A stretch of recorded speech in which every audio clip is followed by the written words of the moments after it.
პირველ რიგში მოგესალმებით, მადლობას გიხდით ჩვენი სტუდენტისთვის, რომ გამოდიხეთ, რომ გაიცნოთ ჩვენს სოციალს, ვინც გიცნობთ, არ გიცნობთ. პირველ რიგში მადლობა მოწვევისთვის, ძალიან დიდი პატივია, რომ აი ესეთი საყვარელი გოგონას წინაშე სივარ ახლა. ზოგადად ჩემი ოცნება იყო, რომ რადიოში მემუშავა. და რაღაცნაირად ეს ოცნება ამიხდა, რამოდენიმე ინტერვიუ მქონია, მაგრამ ჩემს რაიონში არ მქონია რადიოში ინტერვიუ და რავი, გაუცნობ საზოგადოებას, ბევრი მიცნობს, უმეტესობა, დარჯან ოქრუაშვილი, ჟურნალისტი, ფოტოგრაფი და დაჯი სტუდიის დამფუძნებელი. როგორ გამოჩნდა ფოტოგრაფია თქვენს ცხოვრებაში და რამდენად დიდი როლი უკავია დღეს მას ფოტოგრაფია. თვითონ სიტყვა იმდენად მიყვარს და იმდენად ჩემი არა. რა ვიცი, ფოტოგრაფიამ თვითონ ამირჩია, ასე ვიტყვი. ბავშვობიდან მქონდა შეგრძნება, რომ სამყაროს სხვანაირად ვხედავდი. მამამ მასწავლა ტყის ხმაურის მოსმენა, ბუნების ქარის, სუნის გარჩევა. ბუნება იყო ჩემი პირველი მასწავლებელი, ასე ვთქვათ. ფოტოაპარატამდე ყოველთვის ვიტყვი, რომ ადამიანს მხოლოდ ერთი კამერა აქვს. ეს არის თვალი და მეხსიერება. სწორედ ეს არის პირველი ობიექტი, რომლითაც სამყაროს ხედავთ. და როცა ვგრძნობდი, რომ რაღაც კადრი არ უნდა გამქრალიყო ჩემი მეხსიერებიდან, მივხვდი, რომ ფოტოგრაფია იყო ჩემი გზა. შენი ფოტოგრაფიული სტილი როგორია შეიძლება? სტილი, ანუ თავისით არ მოდის, ყალიბდება დროთა განმავლობაში. და ჩემი სტილი დროთა განმავლობაში ჩამოყალიბდა. უამრავი გამოცდილებით, ადამიანების ენერგიით, ბუნების სიჩუმით. ბუნება ძალიან მიყვარს და მისი სიჩუმე ხშირად მეხმარება, რომ სხვადასხვა ფოტოები შევქმნე გონებაში და დავინახო მეხსიერებით. რაც შეეხება სტილს, სტილი არის ჩემთვის სიკეთის დანახვა ადამიანებში. ადამიანების დაფასება, სოციუმში იმ ენერგიის დაჭერა, რომელსაც ჩვეულებრივ ვერ ამჩნევენ და არის უხილავი. ჩემი სტილი არის ასევე სინათლე. ფოტოგრაფიაც ხო სინათლის წყაროა და ადამიანობის ძიება ადამიანებში. მე არ ვეძებ სრულყოფილებას, ავეძებ სიმართლეს, ნაზი, თბილი, ცოცხალი ემოცია ჩემთვის არის ყველაზე ძვირფასი. შენი პირველი კამერა თუ გახსოვს? როგორი იყო და აი რა შეგრძნება იყო, როცა აი პირველი კამერა პირველი კამერა იყო პოლაროიდი. ალბათ გემახსოვრებოდა. ეხაც გამოიგონეს ახალი თანამედროვე ვერსიები არის და ის სხვადასხვა ის კამერა მაქვს ისე. და ეს იყო რაღაცა პირველი ფოტო გადავუღე დედას. და რომ დაფიქსირდა ის ემოცია, რაც დედას ქონდა მაშინ, დედას გემილი მიყვარდა ძალიან. და ყველაფერი იყო მაშინ ხოლმე დედა ჩემი როცა გაიღიმებდა, რა ვიცი, ძალიან მიხაროდა და თქვი, რომ რაღაცა განსხვავებულია. ის ფერები, რომ აი, რასაც მე ხა გონებაში თვალით ვხედავ, ის უკვე ცხადად არის და რჩება ის წუთი, რაც იმ წუთში არსებობს იმ ადამიანის სახეზე, ღიმილი იქნება ეს თუ სხვა ემოციით. რას ნიშნავს დღევანდელ საქართველოში ფოტოგრაფიის კარიერა შეგიძლიათ? ვერ გეტყვი, რომ ადვილია. მაგრამ ეს ნიშნავს, რომ მიგვრცელო. ასევე დიდი ბედნიერებაც არის, რადგან საყვარელი საქმეს აკეთებ და კამერას მოსახელში აიღებ, იქ უკვე დაამთავრდა. ჩაიხედო ობიექტივში და რასაც ხედავ, რასაც აღქმადია იმ წუთში შემდის, ის არის ყოველთვის ყველაზე მაგარი კადრი.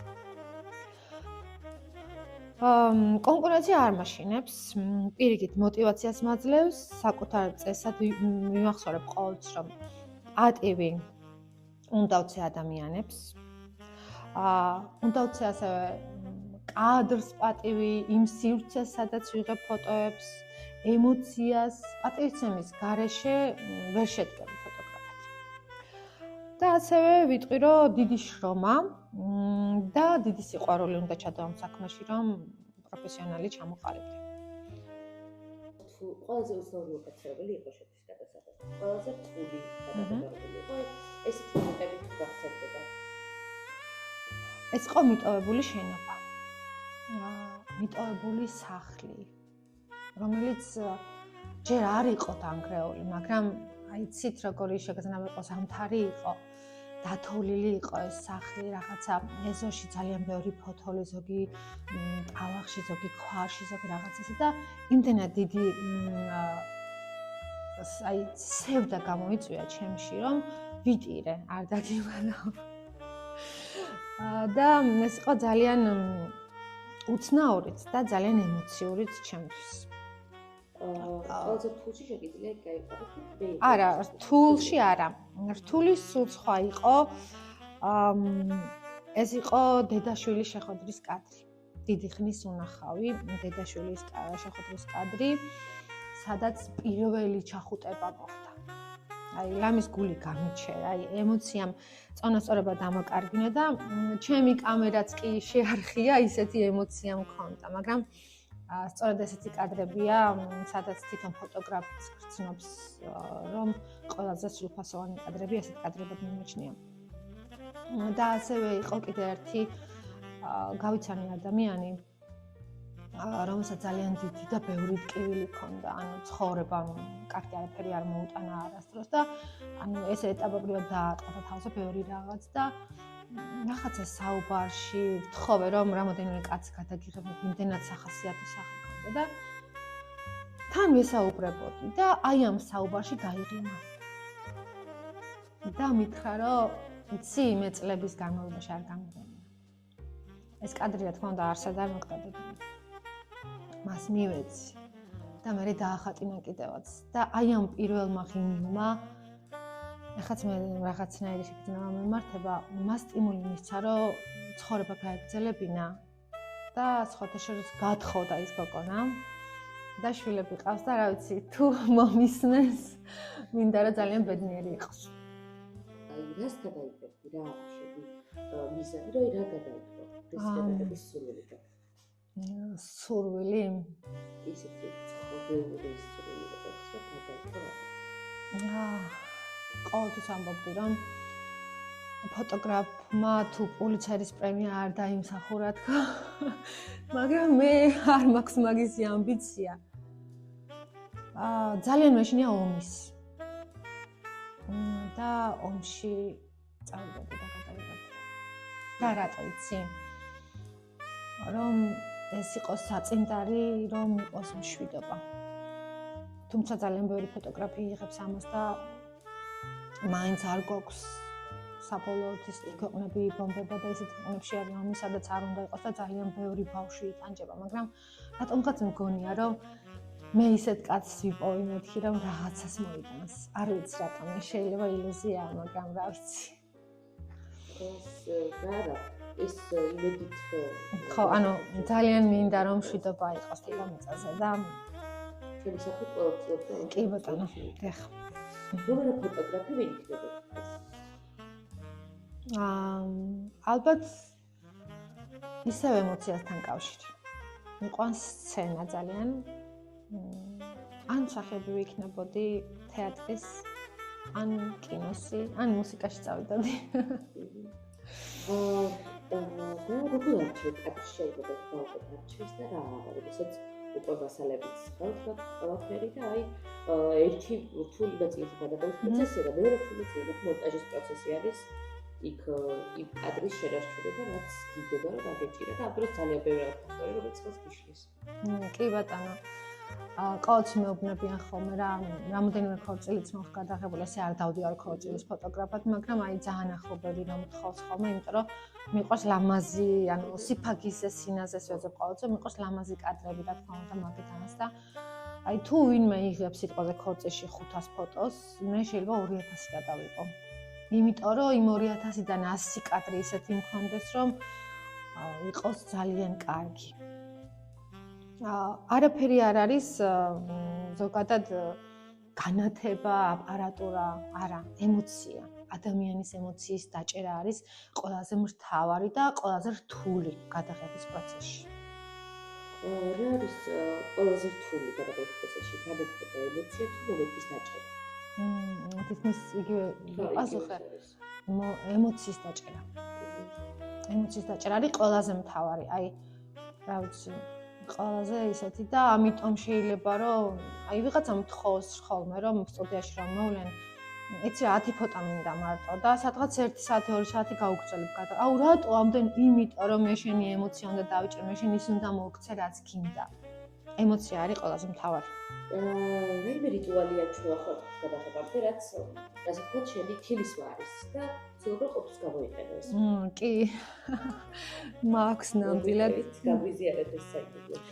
ანუ, როდესაც გეგმავ გადაღებას, ან თუ შევთანხმდები უკვე და შეთანხმებულად ვიცი რომ ლოკაციაზე მივდივარ, პირველ რიგში ლოკაციაზე რომ მივალ, აუცილებლად უნდა დავათვალიერო იქაურობა, სად რას როგორ ვიწყებ. მერე ჩუმდები ცოტა ხნით. უსმენ სივრცეს, სინათლეს, ადამიანებს, ზოგჯერ უყურებ როგორ მიყურებენ, ანუ იმიტომ რომ როცა ადამიანთან მიდიხარ და ის უნდა გადაიღო, რაღაცნაირად შიში აქვს მას. შეიძლება კამერის შიში ქონდეს, შეიძლება ცოტა უხერხულობა ქონდეს, ამიტომ პირდაპირ კამერით ვიცი რა ხა შენ უნდა გადაგიხო, ასე არა. ცოტა შეჩვევის მომენტი აქვს და ეს არის ჩემი რიტუალი, სიჩუმე და ფიქრი. რომელიც უმეხმარება. შეიძლება, ძალიან კარგი. კარგი, ახლა სტუდიაში აღარ გეწედებ, და მაშინ ესე იმას კიდევაც. ბლოგში ფოტოგრაფებს ისე გამოჩნდი. პირველ რიგში აი ადგილობრივების რეაქცია. აი როგორი იყო ბლოგში ფოტოგრაფიები სხვა ცხოვრობის სტატისტიკა გახდებოდა და ესე ყოფილიყო ფოტოგრაფის სერვისის შევთავაზება არ ყოფილა და აი ეს უცებ გაჩნდა ახალი ფოტოგრაფი ბლოგში. აი როგორი იყო ხალხის დამოკიდებულება. როგორ შეიჩვირე რა სიახლეს. ანუ ვიქნები გულახდელი და ყოველთვის გულახდილი ვარ. დღეს და გუშინ არ გამიცნო საზოგადოებამ. არასოდეს, ანუ იცი როგორ მინდა ვთქვა, ამეღო თანხა იმაში რაც ძალიან მიყვარს, ვერ წარმოვადგინა. მაგრამ როცა გაჩნდა იმისი სურვილი რომ მქონოდა ჩემი სტუდია და იქ ყველა შემთხვევაში შრომის დაფასება უნდა მომხდარიყო, მე რატომღაც გაჩნდნენ ადამიანები უკვე მიჩვეულები რომ იყვნენ, რომ იცი რა დაჯი არიხებს ამაში თანხას და ეხლა აუცილებლად უნდა გადავიხადოთ. მაგრამ მე ისე ვის დაჯი დავრჩი, ადამიანს თუ რაღაცა ფინანსური მხარე აქვს ძალიან ისე რომ სუსტი აქვს, არ არსებობს რომ რამე ფინანსებზე გავცვალო და მას ის სიამოვნება არ მივანიჭო რაც უნდა და ან მე არ მივანიჭო, იმიტომ რომ პირველ რიგში მე მიხარია რომ სხვადასხვა სახელებს ვიღებ და სხვადასხვა ადამიანებს ჩემი ფოტოები აქვს და მოწონთ. რაც შეეხება სტუდიის გახსნას, ძალიან კარგად მიიღო ყველამ, ძალიან ისეთი გახსნა ქონდა, ლამაზი, განსხვავებული. ყველაფერი ჩავდე რომ ეს გახსნაც ისეთი ყოფილიყო, ადამიანები მოსულიყვნენ, ეს სიამოვნად და დასამახსოვრებელი ყოფილიყო. კარგად მიიღო ყველა. მყავს ძალიან ბევრი მსურველი, თუმცა ბოლნისელები არა, მინდა ვთქვა. უფრო სხვადასხვა ქალაქებიდან. ძირითადად კახეთი, ქუთაისი, თბილისში მაქვს ძალიან ბევრი შეკვეთა. აი თბილისიდან ჩამოსულან ბოლნისის სტუდიაში და ადგილობრივები, რავი, რაღაცნაირად ერიდებიან. არ ვიცი რატო. შეიძლება ვფიქრობ ხოლმე, რომ ჩემი ბრალია, რომ შეიძლება ძალიან ბევრი რეკლამა არ მაქვს, მაგრამ ახლა რეკლამების თავი, რა ვიცი, გადატვირთული რეკლამებიც, იმიტომ რომ იციან ადგილობრივი სიტუაცია რაც არის. მხოლოდ ფოტოებს არ ვიღებ. ვეჭდავ ასევე ფოტოებს, ასევე ალბომები,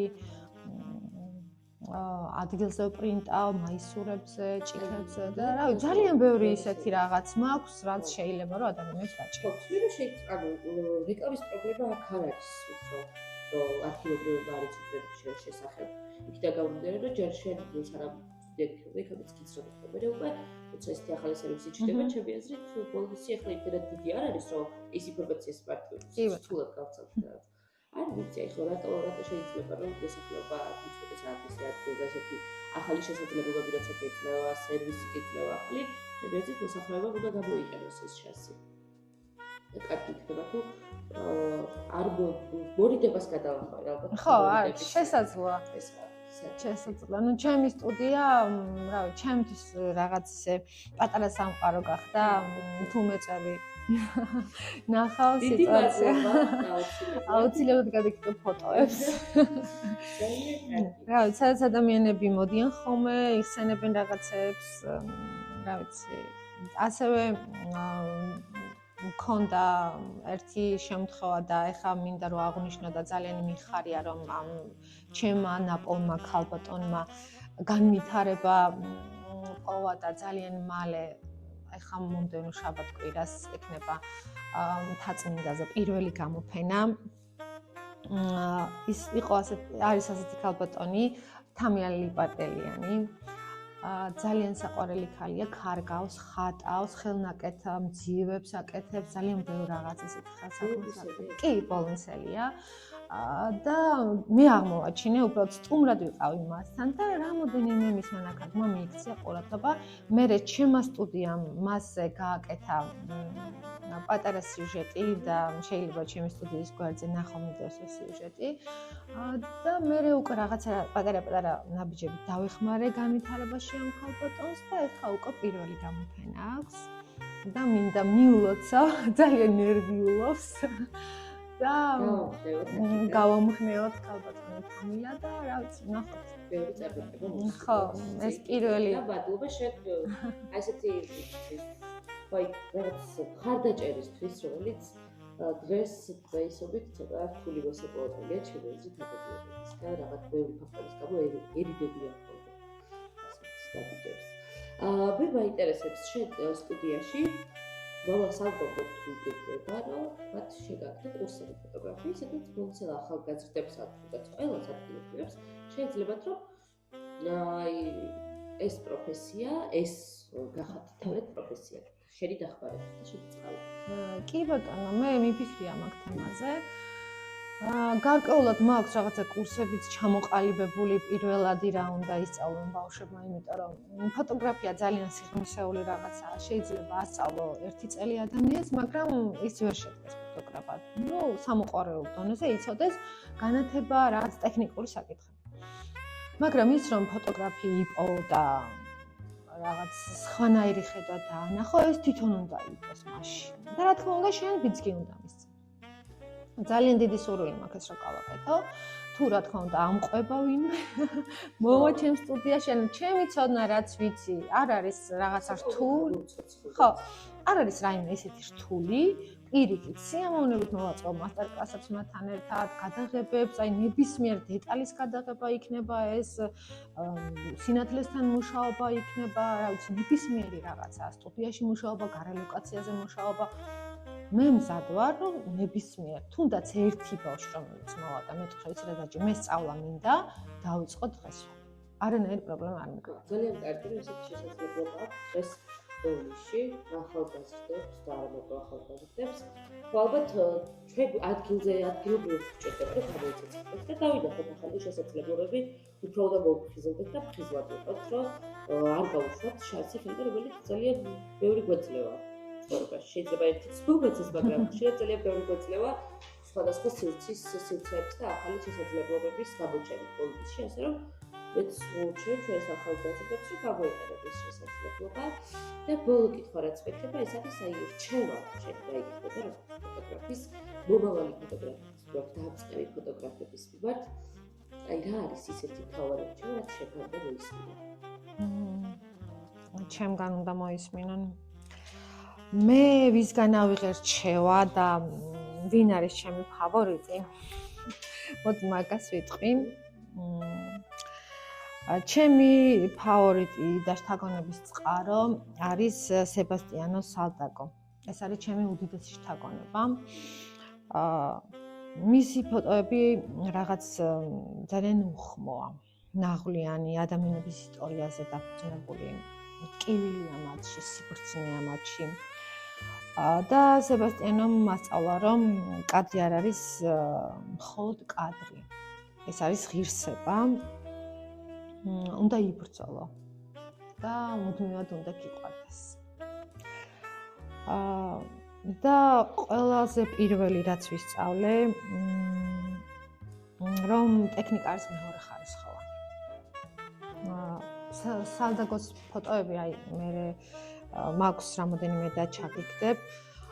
იმდენად ემოციურია თითოეული კადრი, რომ როცა შეხედავ, თუნდაც უბრალოდ მთარო წარმოიდგინო. ისეთი რაღაცა აქვს ადამიანს დაჭერილი მასში, რომ თვალს ვერ წყვიტა უბრალოდ. და ხვდები, რომ არაფერი არ არის ადამიანის დანიშნულება დედამიწაზე, თუ არა ყველა ის ემოცია, რაც მასში არის სიკეთე. პირველ რიგში პატივისცემა, ადამიანობა, სინაზე, სითბო. თუ აი ამ ყველაფერს თითოეული ფოტოგრაფი, ვინც არის მომავალი ფოტოგრაფი, აი ამ ყველაფერს გაითვალისწინებს. თუ კადრს სიყვარულით გადაიღებს, თუ იმ ადამიანს, ვისაც უღებს ფოტოს, პატივისცემს პირველ რიგში, აუცილებლად გამოვა ის, ვისი დანახვაც უნდა. და ყველაზე მთავარი კიდევ ერთ ვიტყვი, ყოველთვის ეცადონ ფოტოგრაფებმა და ადამიანებმაც ფოტოგრაფებზე ახლა საუბარი, რომ ისე გააკეთონ და ისეთი კადრი გადაიღონ, აი თავის თავს თვითონ რო ისურვებდა, რომ კადრში იყოს ასეთი. ბიბლიიდან გამოვიყენებდი ერთ ფრაზას, მოდი მოვიქცეთ ისე, როგორც გვინდა რომ ჩვენ მოგვექცენ. მადლობა ძალიან დიდი დაჭი. იმისთვის რომ ჩვენ ისმენებისთვის ეს პატარა პროგრამაში მოხვდით ჩვენთან. წარმატებებს გისურვებთ, წინ კიდევ ბევრი წარმატება გეავდება, ვჯერებ ბონუსებს, რასაც მეტყოდი, ეს არის რომ გააქტიურდნენ უფრო და ხელი მოკიდონ ახალ შესაძლებლობებს. ძალიან დიდი მადლობა. უდიდესი მადლობა თქვენ და თქვენს რადიოს და უდიდესი წარმატებები. მადლობა ძალიან დიდი.